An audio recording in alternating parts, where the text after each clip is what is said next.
unjust system. And what Martin Luther King said was right, to how to sweep that. Let justice roll down like righteousness and waters like a mighty stream. Let's do it. The whole thing. I want it all here, now, not piece by piece. Black students were organizing on campuses across the country during these years, in campuses in the North and the South, and traditionally black colleges and universities, as well as white, previously largely white universities in the North.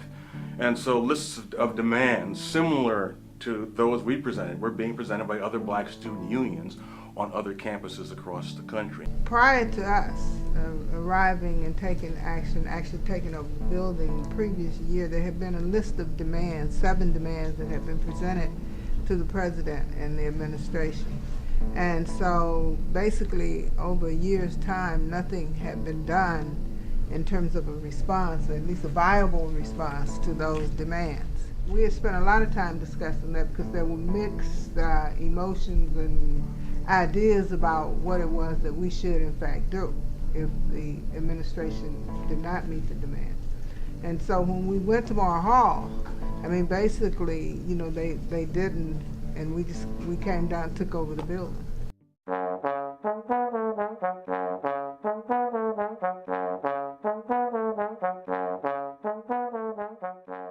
Is there nothing that needs to be challenged or addressed? Like our giants before us, we have to get in shape, mentally, physically, morally, and spiritually. For the fight is still on. All is not well. We need to know that we can stand on your shoulders as we prepare the next generation of giants. After reading the book Nerve Juice, a group of Hope Community students from South Minneapolis began the process of documenting the student-led takeover of the University of Minnesota's administration building, Morrill Hall. The students wanted to gain a better understanding of the impact of the Morrill Hall takeover. They also engaged in research and discussion to determine whether the list of demands presented to the U of M's administration is still relevant today. The students who led that movement for the takeover of Morrill Hall were progressive students who had been seasoned somewhat by the movement, and they took over the student organization called STRAP, Student for Racial Progress. That was the first student organization. They renamed it Afro-American Action Committee, and that signifies a lot. So they did. The approach was, we want a Black Studies program and other programs that would aid and assist black people, that would be fair to black students and others who were disadvantaged by the system. And they went to Malcolm Moose and asked for reformation of the curriculum. And here's where I come in. Personally, I was at the Way Community Center, which is no longer here. I was the education director. And I knew some of the students, not from a campus relationship, but the community. Some of them used to come to my classes. And that's how I met Rosemary and Horace, not on the college campus, but in the community, because they were involved in community programs and summer programs and so forth. So when Martin Luther King was assassinated and 100 cities went up in flames, the Morrill Hall takeover was an aspect, an episode, whatever you want to call it, of this full-blown social movement. And many people are kind of contexted from the Montgomery bus boycott and Rosa Parks' stance against white supremacy. And it inspired people, it conscientized people, and all of these events, beginning with the Montgomery bus boycott, action events, after the Supreme Court decision. But, the student sit-in movement beginning in North Carolina, Greensboro, 4 black freshmen, for the first time, introduced real politics to the university college community. There was no meaningful activism among students until these black students went to Woolworth and sat in and inspired half the world. I was 8 years old when Emmett Till was lynched, about 10 miles from my hometown. And living in an all-black community, I mean, the only white person we saw was like the mailman. And I can remember, that everybody was whispering. They were afraid to speak out loud about it.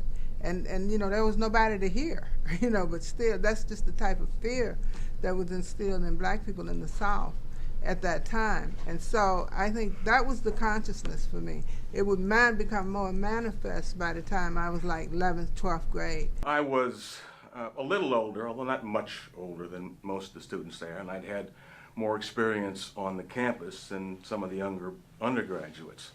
I'd also been very much concerned in terms of my own future, defining my own professional goals about what I wanted to do with my life. And for me, the involvement in AAAC part helped clarify those issues for me. I actually graduated in the spring of 1968. In the weeks following Dr. King's assassination, I graduated with my undergraduate degree in electrical engineering from the Institute of Technology. And I'd been working part-time as an assistant research engineer for a number of local companies. But I found increasingly that my real passions were not in the profession for which I was being trained. I would become passionate about what was becoming the Black Studies movement. And my interest in African and African American history and culture and politics was growing. And our action in the Morrill Hall takeover process helped clarify that issue so that I would, in the aftermath, basically dedicate my own professional career to Black Studies and to helping build a Black Studies presence on the university campus and on campuses elsewhere.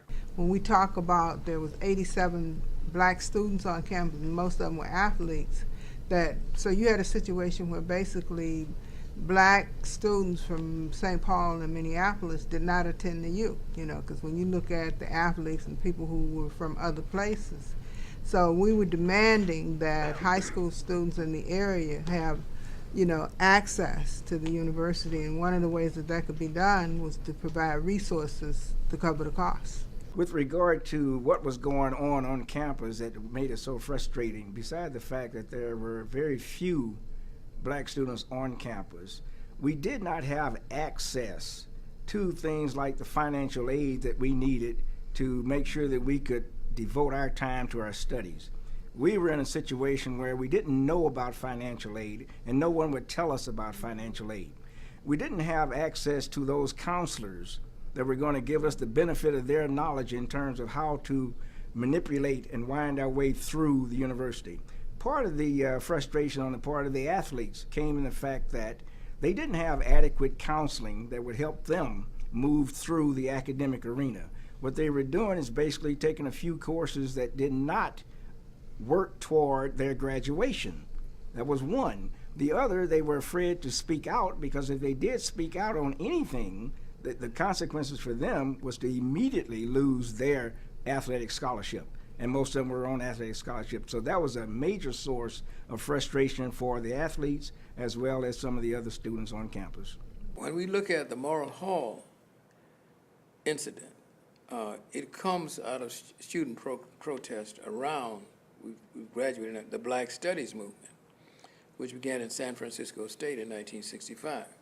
Black, and with the support of white students, protested, closed the school for maybe 2 weeks over the question of reforming the curriculum. The American curriculum was false. It's a false doctrine like so much else. It's based on white supremacy.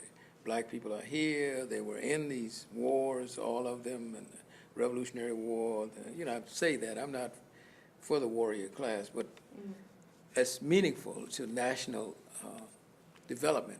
The warrior, the soldier, the most celebrated guy, you know, and in a primitive definition of history, the warrior is the center point.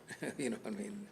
The Napoleon, the Genghis Khans, or whomever it is, good or bad, or MacArthur, or Eisenhower, warriors. So you point out that black people have been in all of these wars, and why aren't they reflected in the books and so forth? Why aren't they reflected in the creation, you know, of the massive wealth that slave labor brought about, and all of the rest? Okay, that's what we're trying to do. Reform the curriculum, just saying don't make up anything, just acknowledge what it is. You know, the country is not white, never has been, and never will be. That was the question, you know. And other people, so from there, it spread like wildfire. Students all over the country, Northwest and Columbia, or even black college campuses, Howard University. You know, black college had to struggle for black studies. That's how bad it was. So there were many episodes, Yale, Harvard, not just Smith, God, Brown, Cornell, all of the elitist schools. There were sit-ins and takeovers of administration buildings. And the main question was black studies, the other thing, you know, that black people should be included in the American curriculum because aren't they Americans, aren't they citizens, you know, just the obvious, that racism had caused people to really conform to the racist ideology of white supremacy, all of us. The activities of black students in regard to issues that we now think of primarily as part of a black agenda were not the only thing at work on campus at the time. The politics around the Vietnam War were central to the lives of young black students during those days. Unlike today, there was in fact a draft system at work, and all male college students were subject to the draft. I myself was fighting the draft during the months that we were engaged with presenting the demands to and trying to negotiate with the university. And in relationship to the Vietnam War and the civil rights and black power movements and the rising women's movement and all the other reform movements, there were tremendous activity on campus. And besides our black student union, besides the AAAC, organizations like the Students for a Democratic Society were important and would be allies for us during the takeover. There were also right-wing white student organizations who opposed our action and were potential sources of conflict. I guess I was just focused on what we had to do, and at the time I was the president of AAAC, so, you know, being a part of the leadership, you know, was a tremendous responsibility, so I was focused on that, you know. I was focused on negotiating the demands for us. And then when I came down and, you know, probably looked at the physical plant at that point, because the desks had been moved to block the doors, because there was this huge white crowd outside saying, kill the niggers, you know, we want our building back. So as a leader, in many respects, you know, you have an obligation and a responsibility, not just for self, but for everybody else, you know, who was involved. I started out as the secretary for the African American Action Committee, but I also involved myself in the Morrill Hall takeover. I was there. I was one of them that spent the night, was very active and vocal in the student organization. I remember calling my parents and telling my parents that I wouldn't be home because we had taken over Morrill Hall, and that I was going to be there until they met our demands. We actually developed a new spirit and sense of unity. And that spirit of unity and sense of our purpose told us that we were going to be there until we got what we demanded. We had a purpose, we had a spirit, we knew exactly what we wanted, and we came to the conclusion that we were not going to leave until we got it.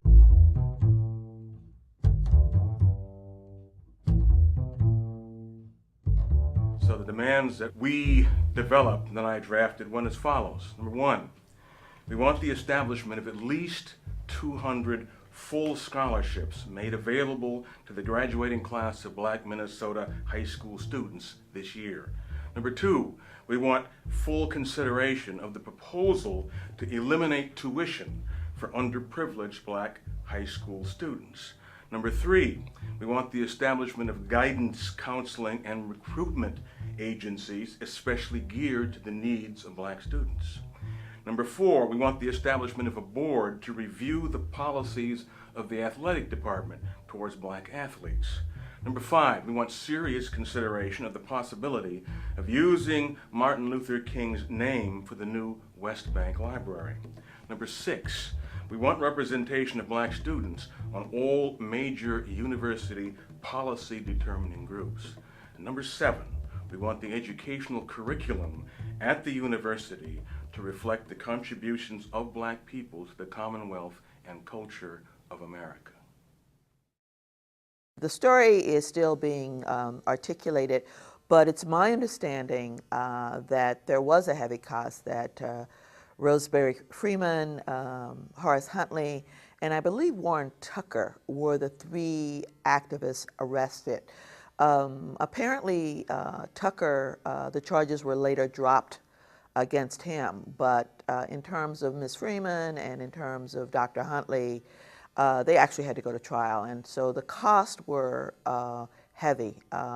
They were accused of damages to Morrill Hall, and we're looking at a jail term, in fact. The community came out in full force, students on campus galvanized, organized, and from my perspective, that arrest, those arrests probably did more to galvanize the students than did the actual takeover, because hundreds, literally thousands of students actually protested, and it served as organizing as well as galvanizing principle for students at the University of Minnesota. Let every voice and sing till earth and heavens ring, ring with the harmony of liberty. Let our rejoicing rise high as the listening skies. Let it resound loud as the rolling sea. As the number of African and African American students attending the University of Minnesota continue to grow, so does the development of Black student organizations. In order to talk about the function of Black student unions, I have to go back to my college years. I went to Dartmouth College, a predominantly white institution, back in the 80s. And interestingly enough, I actually lived for 2 years in the building of the Afro-American Society, I should say. And it was important for me as a student of African descent to be part of the community of African descent. So I think the function of a Black student union or Afro-American society is to, first of all, create community among those students of African descent. I think secondarily it's important to continue to talk about our history, not just among ourselves, but to the larger college community, because I think there can be misunderstandings of our history, and particularly because of all the current media images and misrepresentations of persons of African descent. So we have an educational responsibility to the community at large. So it is very important to know who you can turn to, who looks like you, who has a similar background as you, in order to learn more and be able to grow more.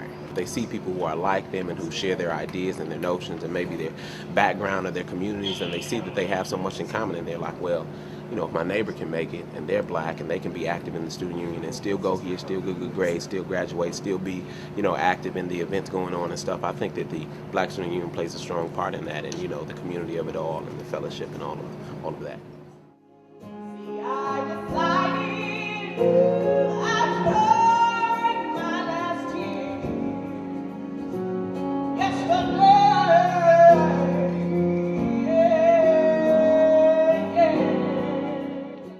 It's a great support system, and it's something that will help you to get going in college. It'll make it so it's not so awkward, not so lonely, not so, you know, it almost gives you a sense of comfort and wanting to be here, wanting to be a part, and able to excel in the classroom. The number of first-year students who actually graduate at the end of 4 or 5 or 6 years, we know those figures are dismal. And it's not just athletes, it's across the board. I know that one of the projects that the Black Student Union took on, I'm not sure where that stands right now, was a project around the very poor retention rate at the university. So it's one thing to get students in the door, it's another thing to keep them there through graduation, and that remains a very big challenge. It was normal for black people to not be able to go to school at any level and get adequate information about who they were as cultural beings. So we were always told about everybody else's history, but not about ours. So we felt like, well, we're absent from history, so why should I learn history if it doesn't include me? So Black Studies has made sure that we are included not only in history, but also in modern day treatments of literature, in modern day treatments of painting and the arts, modern day treatment of mathematics and science. So sociology, political science. So all of a sudden we matter and we register. And when a black person can go into a classroom and feel like I can do anything because I see myself here in everything, it's powerful. And Black Studies help to make that the possibility for all of us. So every human being, every generation from 1969 forward owes a debt to Black Studies programs, regardless of color.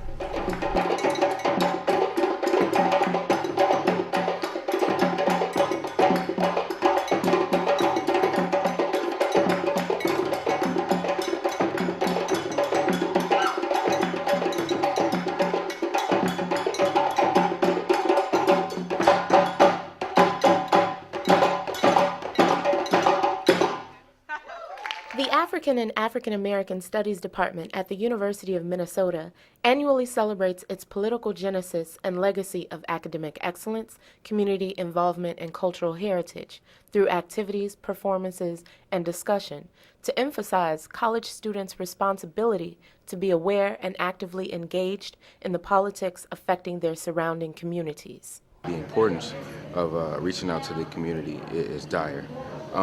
It's very, very extremely important. And basically what we need to do is reach out to those people, those families, maybe middle school, high school kids who may have given up already, those who may feel like that there's no hope.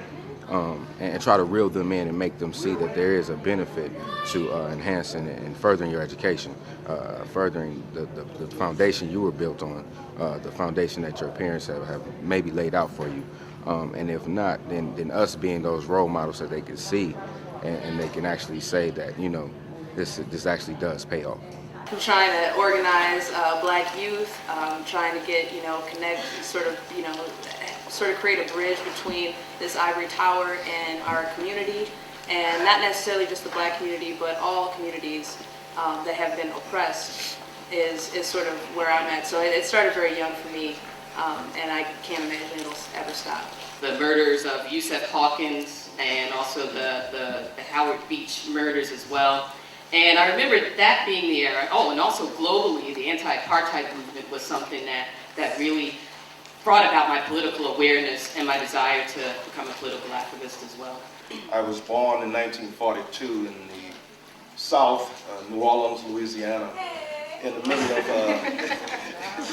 middle of the Jim Crow system, and the daily reality of going to separate schools, drinking out of separate water fountains, and having to sit in the back of the bus meant that you had to explain that, to try to make sense of it. So you're forced in many ways to be political, because you're trying to figure out how do you explain the kinds of inequalities that we experience on a day-to-day basis.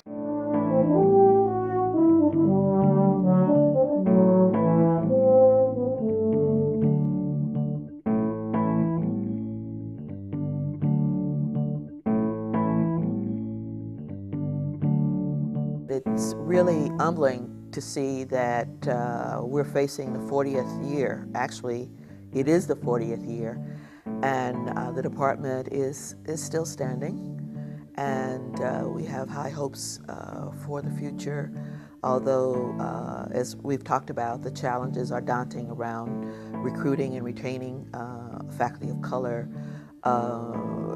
assuring that the numbers of Black students on campus not only increases, but they actually graduate, that the support systems that they need are in place, that the department actually lives up to its mission of being relevant to the community as well as to the university. And those are the things that I think face us for the next, shall we say, 40 years.